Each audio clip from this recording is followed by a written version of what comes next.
আমার সকল স্নেহের স্টুডেন্টসদেরকে আমার চ্যানেল দীপা লার্নিং জোনে স্বাগত জানিয়ে আজকে আমি আমার ভিডিও শুরু করছি।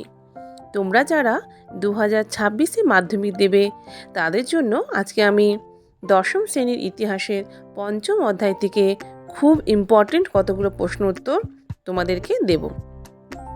দশম শ্রেণীর ইতিহাসের প্রতিটি অধ্যায় থেকে 2026-এর মাধ্যমিক পরীক্ষার জন্য 1 নাম্বার, 2 নাম্বার, 4 নাম্বার ও 8 নাম্বারের সমস্ত ধরনের গুরুত্বপূর্ণ প্রশ্ন উত্তর আমি আমার চ্যানেলে দিয়ে দেব। আর তার জন্য তোমরা আমার চ্যানেলটিকে অবশ্যই সাবস্ক্রাইব করে রেখো। আর যে প্রশ্ন উত্তরগুলো দিচ্ছি সেগুলো কিন্তু খুব ভালো করে মুখস্থ করে নিও।